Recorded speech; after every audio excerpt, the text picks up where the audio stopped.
I'm going to show everybody two examples of GAEs that I've performed.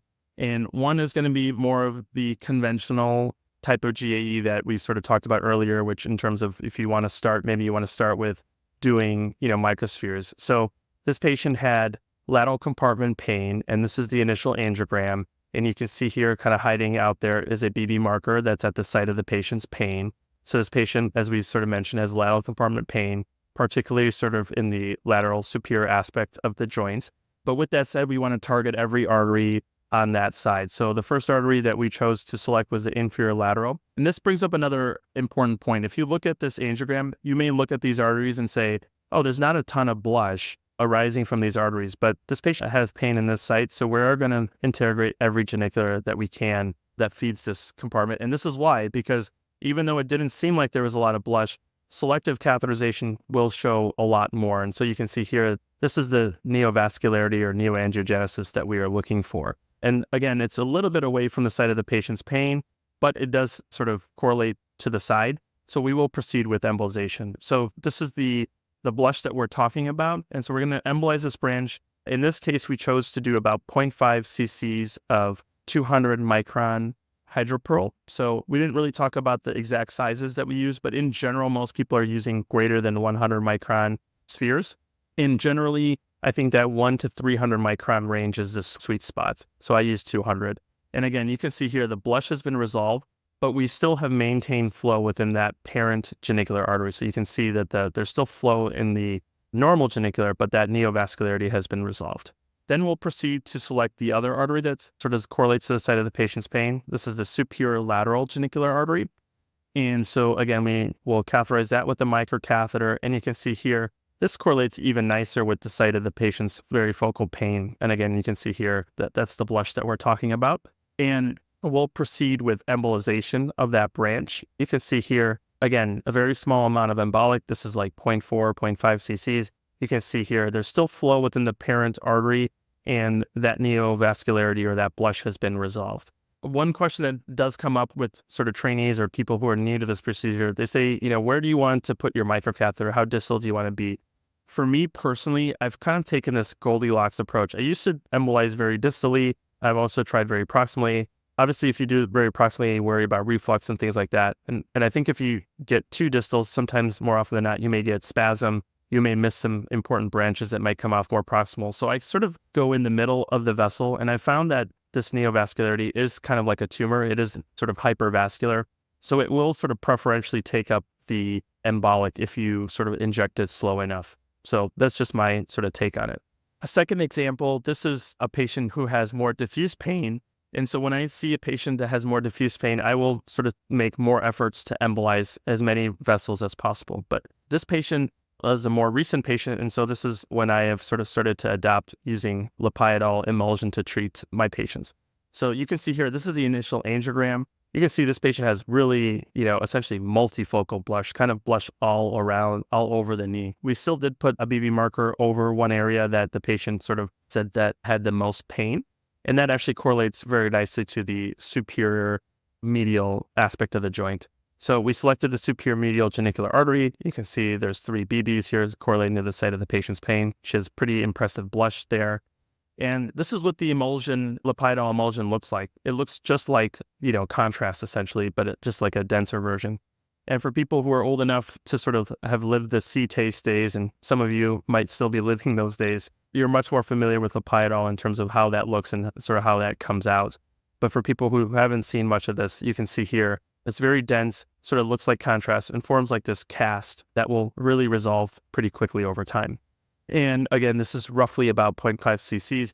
And the difference here is I take this to stasis because this is going to resolve almost by the time I select the other arteries of the knee. So you can see here, this is the superior medial genicular, and this is the descending. So even though we got one artery that feeds this part of the joint, we still want to integrate every artery. And this is why you can see there's really an impressive blush here, despite the fact that we just embolized the superior medial. And you can see here, even though Lipidol has already sort of pretty much washed out in the other branch, you don't see the cast anymore. So we'll proceed with Lipidol emulsion injection here. Again, we take this to stasis, about 0.5 cc's. And again, you can see that that's the sort of cast that we're trying to form. So once we're done with that, we'll proceed with selecting the other areas of the knee that the patient still sort of reported diffuse pain. So we want to check all the abnormal vessels. This is the superior lateral genicular. You can see there's pretty impressive blush here, and it's away from the site of the focal pain, but there's a lot of non-target vessels. And again, this is one of the sort of, for me, one of the appeals to using a temporary embolic is I don't have to worry as much about non-target embolization when I do that. And this is actually how the Lipidol comes out. So these are some fluorostores showing that. One of the folks with me when we were doing this called this like marching ants. That's sort of what it looks like. You can see it really kind of a pretty picture as it sort of marches out. And you can see here on the top right of the screen, you can still see some residual Lipidol from the superior medial genicular artery embolization that we had performed. And again, this is just about 0.5 cc's. And what's really interesting is as you continue to inject, you can see these sort of flow dynamics in real time. And you can actually see the anastomotic communications between the geniculars as you're doing this. And so if you look here, if you pay close attention, you can actually see here that there's communication with the inferior lateral genicular artery. If you look at sort of along the joint line, you can see there's sort of some Lipidol sort of marching across the joint line, and that's communicating with the inferior lateral. So here are some sort of spot images showing that better. So there's the communication with the inferior lateral. And as we continue to inject, actually, we could actually see it start communicating with the inferior medial. So one of the things I like about the Lipidol emulsion is that you can actually watch all this in real time and kind of see how these arteries are all sort of interconnected. Whereas if you're just giving particles mixed with contrast, this is probably happening in the background, but you're not able to probably see this in real time. And then we'll proceed to select the inferior lateral genicular artery. This is the last artery that we selected. And again, you can see here, this has communications with the superior lateral. And so it's giving us kind of like a 2-for-1 special here. And you can see this pretty intense blush.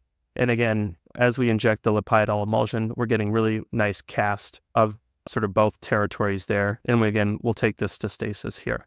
And this was about 0.4 cc. So again, overall, roughly 2 cc's that we're using, a little bit less than 2 cc's and getting a whole joint coverage. The contrast that's like layering in the joint, is that in the synovium? This right here? Yeah. Yeah, it's funny, I was making this presentation, I thought that was Lipidol too. That's actually, I took some spot images. That's actually just the cortex of the bone.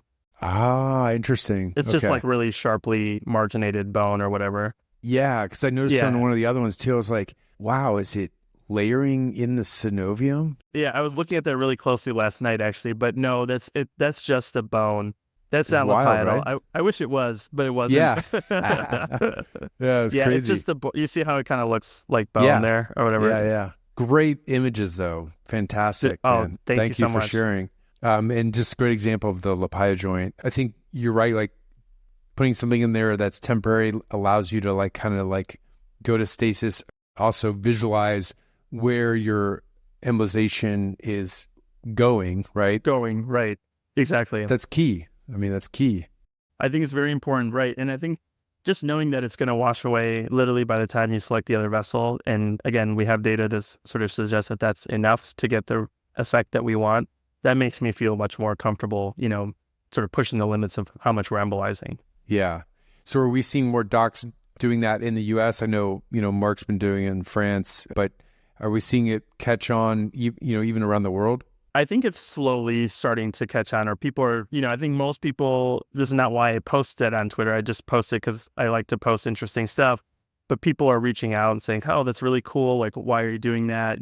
People don't know the data as much, obviously. And so just sharing the study with them, people are very intrigued and interested by it, but I'm trying to work with GAE to hopefully try to do some US-based studies to hopefully help validate, the important work that Mark has done, and try to get it hopefully like a non-label indication for that here as well would be awesome, because I do think there's a lot of advantages to it.